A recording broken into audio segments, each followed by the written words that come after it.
Good morning, everybody. Welcome to the game plan. My name is Gareth Soloway, Chief Market Strategist here at verifiedinvesting.com.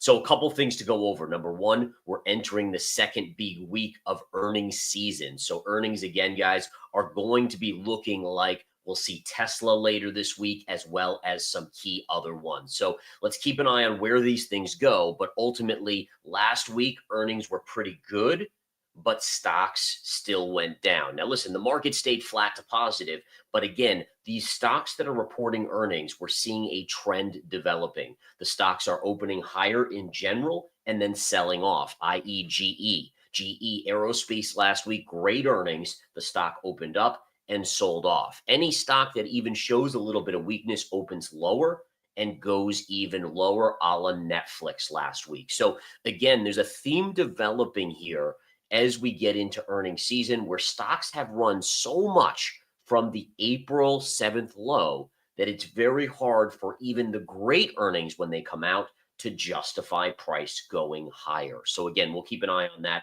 and see where things go. But again, as always, folks, it's a pleasure to be here with you. And don't forget, folks, make sure to follow us on YouTube, Verified Investing. We do other live trading events. So I don't do live trading in the game plan, but on Verified Investing, we do have other shows. In fact, later today, there'll be Trader's Edge Crypto, which will be live crypto trading. So make sure to tune in for that. Let's jump right into the charts here, folks, and take a look. And one of the first things I'm seeing is a little rollover in the futures this morning. Now, listen, we're still net positive. When all is said and done, we're still green on the day from the close on Friday, which was down here. But interesting to see this little bit of a rollover. And I'm noticing there are some headlines breaking that the EU is starting to lose faith that they're going to be able to reach a deal in the trade dispute, right? A trade deal. And so what they're talking about now is how to do basically retaliatory measures on the US if they can't reach a deal. And so this is just very interesting. Now, listen, markets are still generally neutral to positive, but if this starts to be a theme as we approach the August 1st deadline, we have to watch and see what this means. So again, overnight futures trading up. This is, again, all overnight data on the 10-minute chart. Slow and steady kind of grind up. And then more recently here, we're having a rollover just in the last 10 to 20 minutes on the S&P 500. But again, as I said before, if we look at where we closed on Friday, we're still net positive. Basically, we're trading here now, and this is where we closed on Friday. So that's still a net gain of about 7 points on the S&P 500. Now, I have some really interesting trend lines to show you guys, some really cool stuff that I found over the weekend. Let's dive back into the charts. We're going to flip to the ES chart. Now, what I'm going to do here, and this is the ES futures. So this is basically the S&P, guys, S&P futures chart, the daily chart. Now, we'll go over our normal trend lines, right? But one of the things I wanted to do is zoom out to the COVID collapse right here. So this is where, again, this was February into March 2020. Now, when that happened, obviously the markets had a V-shaped recovery. Now, what you saw here is a V-shaped recovery until about January 2022, and then a consolidation pullback. That was the bear market of 2022, and then a resumption of a move where we peaked right here before the Liberation Day tariff collapse. Now, what do you guys think that this move has in common with this move? All right. Now, again, I was just kind of playing around with the charts, and I'll show you what I found. And this is just stuff that reminds me that the markets in general are not just arbitrary. So if we take that distance from the low of COVID to the high of the bull market in 2021, we have this full distance. Now, if we just take that, and I can move it around anywhere on the charts, but if we bring that to the low of the bear market right here, the low of the bear market, look at where the bull market in 2020 topped out just before the Liberation Day collapse. Isn't that fascinating? To me, that blows my mind. Now, listen, we've V-shaped recovery and gone higher here and made a new all-time high. But what this does is it essentially creates a trend line, right? This high, which is the bull market of 2021, to the ultimate high pivot of 2024. And what do we have when we do that? Let's draw a trend line in there. You take that high, you extend it out, and lo and behold, we're just coming right up underneath that line. All right. So we're basically just fluttering underneath that line. But isn't that cool? Again, this is the stuff that makes me just love technical analysis. When you see how, supposedly markets trade arbitrarily, there's no, rhyme or reason. And then you see that a low from a major collapse in the market and the move to the high is exactly equal to this low to this high. I mean, that's just, to me, again, very, very cool stuff. All right. So let's go to the S&P daily chart, just check in on our trend lines here. So if we zoom in here, guys, this is the big one that I am following right now, because again, remember, we had our other trend lines that were a lot of resistance right up above current price. But this was the last standing major trend line that you can find. And I say that because it takes the absolute low of the breakdown for the Liberation Day sell-off, right? The April 7th low. And so if you bring this up, and notice again, there's no candle along the way that hits or pierces this level, right? Until you get right here. And that tells me that this is the major pivot to the next pivot point, right? It was just before this last move up. And what we see is, again, it moved up, and then we finally got a close below. We never confirmed. Remember, confirmation, folks, this is key. Confirmation is the difference maker between a major resistance line once it breaks or a minor. And so the fact that we haven't confirmed, to me, tells me this is only minor resistance until it confirms. But minor resistance is still resistance. It's just probability-wise, it's easier to break than major. Okay, but either way, we now have hovered, and we're hovering just below this white trend line here. And again, we'll see where we go when we trade today. Now, it is upsloping, so it enables the market to still go higher, but it essentially puts the market in a vulnerable space with no subsequent down move trend lines of support from the low on April 7th. Okay, so the things that I'm watching on a technical analysis basis this week are, do we confirm a breakdown, or do we recapture and get back above this trend line? All right, that's the key factors that I'm watching here. All right, next up, we have to go to the NASDAQ, and I wanted to show this chart because, again, it is an absolute gem of a chart. And the reason I say that is because you have the COVID low to the bear market low. And I've shown you guys this one before. And again, all I did was connect those lows, stretch a parallel up to the bull market of 2021. Okay.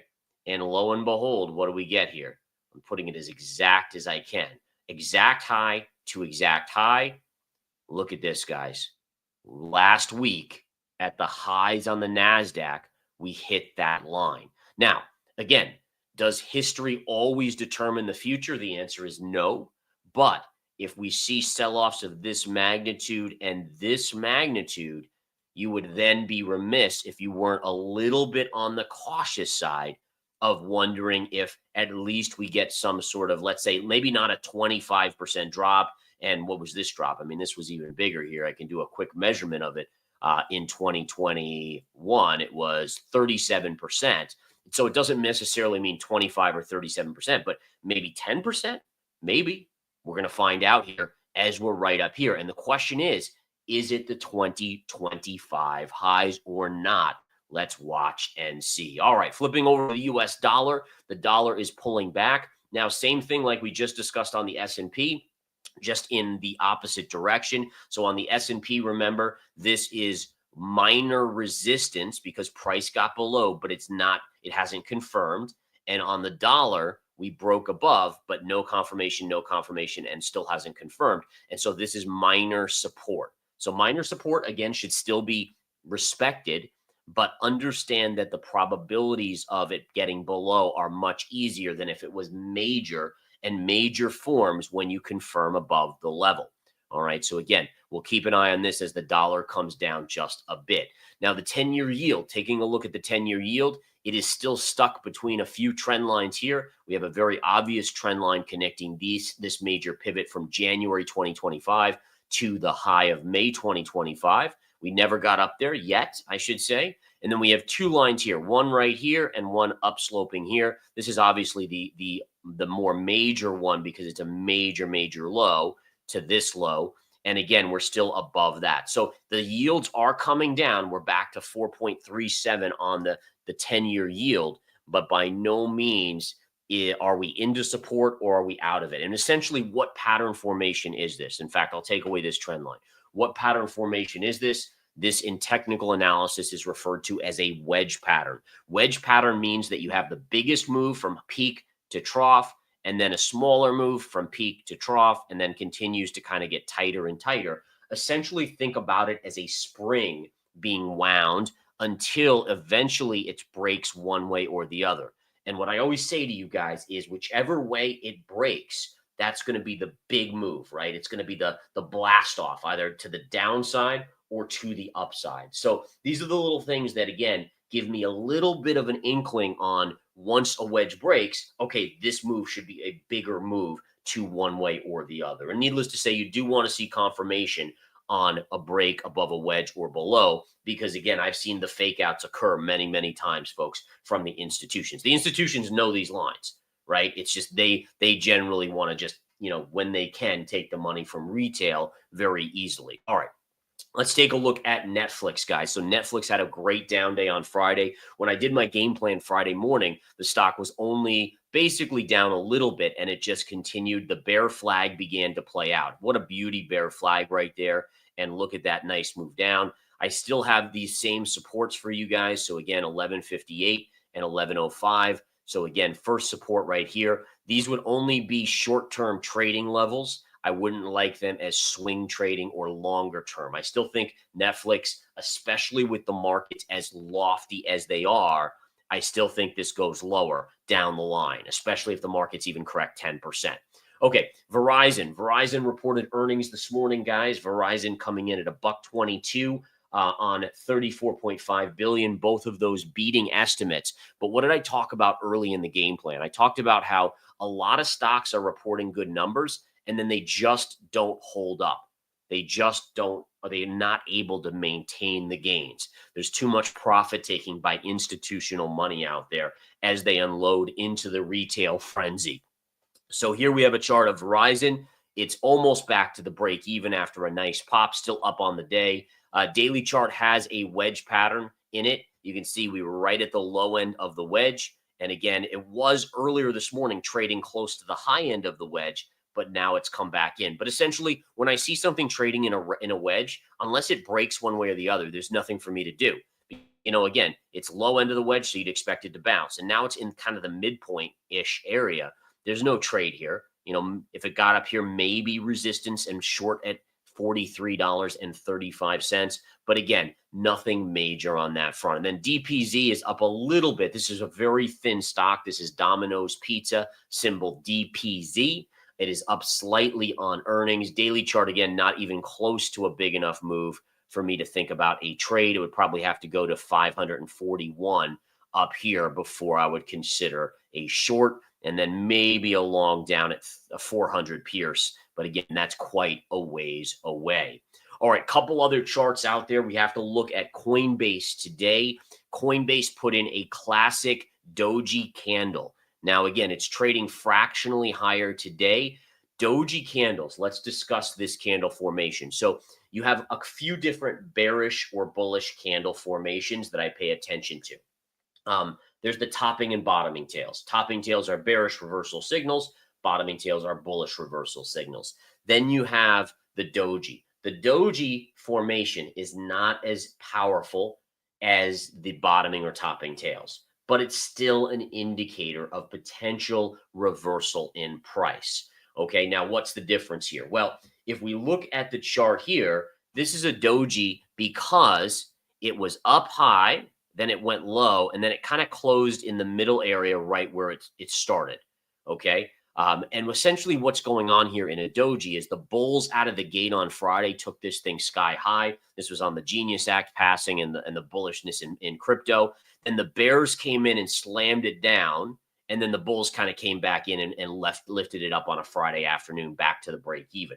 But essentially when you have a flat candle in the middle here, it's a doji because what it's telling you is that the equal amount of buyers met equal amount of sellers during the trading day. And that's why it closed right where it opened. That's when you don't get really a big green, or red candle, and it closes kind of with this very thin kind of line across, that tells you an equal number of buyers and sellers essentially got and met. Now, if it was a bottoming tail, you would have seen a close in the lower 25% of the candle. This is not from peak to trough, not in the lower 25%. But again, a doji like this is still bearish because it's showing that there's an equal amount of sellers finally emerging after a big move up. And by the way, the volume, I don't have the volume on my candle chart here, but the volume was massive on Friday. So again, yes, this is a bearish signal, reversal signal. It's not quite as good as a topping tail, but as a technician, you still take note of it. And by the way, another chart that had one of these is this one, which is Robinhood. Same sort of thing. Robinhood's trading a little bit lower today. But in addition, look at this on Robinhood, guys. Beautiful trend line going back to the beginning of the bull run in August 2024, which was the first move up, then the pullback, and now the second move up here, which, by the way, the extension on this second move is incredible. I mean, look at all the weekly green candles, but it went right into this trend line here and put in a daily doji candle as well. So both of those charts, Robinhood and Coinbase, are showing signs of exhaustion. Again, doesn't guarantee us a down day, but nonetheless, as a technician, that's something that I do pay attention to, especially with the trend line here as well. All right, let's flip over to Bitcoin. Let's see what we have on Bitcoin here.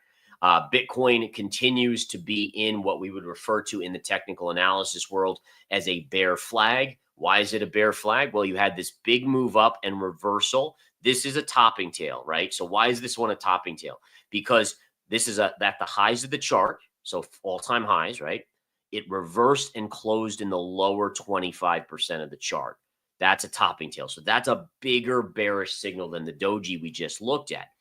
Next, what do we have? We have sideways consolidation in here, and that's inside of the high to the low, inside the lower portions and going sideways. Now, listen, topping and bottoming tails can fail, right? It's all a probability game that we're playing here. But the odds when you have this formation, if you looked at 1,000 of these formations, about 750 would break lower. So about 75% probability would play out to the downside. And that's really what the game is that we're all playing, right? We're playing a probability game. There's no one perfect in this game. I certainly am not. But I look at charts and I analyze the probabilities and I position myself accordingly, right? If something's 50-50, it's a no touch, right? And that's really important to understand, is that there will be almost majority of the charts you look at will actually be no touches. And no touches to me mean that the odds are kind of like 50-50, 60-40. For me, I can go to the casino and almost get 50-50 odds. They give me free drinks. I go with my buddies, all of that fun stuff. If I'm in the stock market and I'm trading, or in the crypto markets, I want the odds heavily in my favor, right? I want it to really be firmly in my favor. Okay, so just a little note there. So we'll watch and see. A break here, a daily close below right here would trigger the bear flag move. By the way, the Netflix chart we looked at earlier was a variation of that. There's your consolidation and then the move down. Didn't have a topping tail in all fairness, but nonetheless, it was still a good representation of that. Now, last week we did talk about Ethereum. Ethereum, again, has had a very good move here. The target for me is right up here. You have a high pivot to high pivot. And again, resistance right up here. It's getting close. The $4,000 level is going to be very significant resistance on Ethereum. I think it probably gets there, but that would be a big level where we would look for a reversal. All right, next up, let's go to gold real quick. Gold, again, getting a good pop today, guys. So, I mean, amazing to see how gold has hammered on this line so much and it hasn't broken. I give it a lot of credence, or a lot of credit. It is pushing up. Resistance is going to come in around $3,417. If it can break and confirm above this, you'll go test 3,500. That will be resistance. If it breaks above that, then you're off to the races to 4,000. Any sort of break with confirmation below this orange line here, which currently sits around $3,350 on gold. And I do think there's a bigger move to the downside. I still think there's a chance of it breaking down, but I will say that the resilience in gold and even the strength today in an overall flat to positive market is really impressive. Gold just continues to shine with its relative strength in a market where when risk assets, and this is really important, guys, when stocks are going up and crypto and altcoins are going up, gold usually pulls back because people say, oh, well, gold's boring, right? It's slow, it's steady. I'd rather rotate my money into these crazy stocks like a Palantir, like a Coinbase, like a Robinhood. Yet gold is holding up amazingly well. And this, again, to me, is a signal that, at least to me, this is showing good longer term accumulation, probably by central banks that know their fiat currency system is probably on a time clock, right? Eventually, it probably is no longer feasible. And again, obviously, we're talking 50, 30 years, whatever it is. I mean, it's not near term, but something to keep an eye on.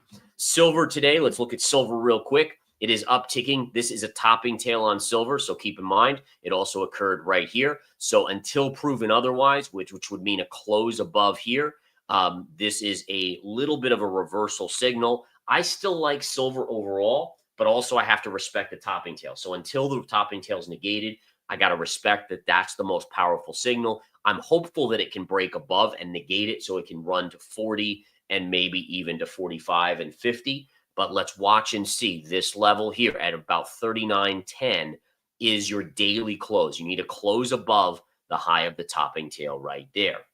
Let's take a look at oil here. Oil is again back below. We're actually gapping below this bear flag. So this may be on the verge of playing out to the downside. I gave you guys my downside target last week. It's around 63.75.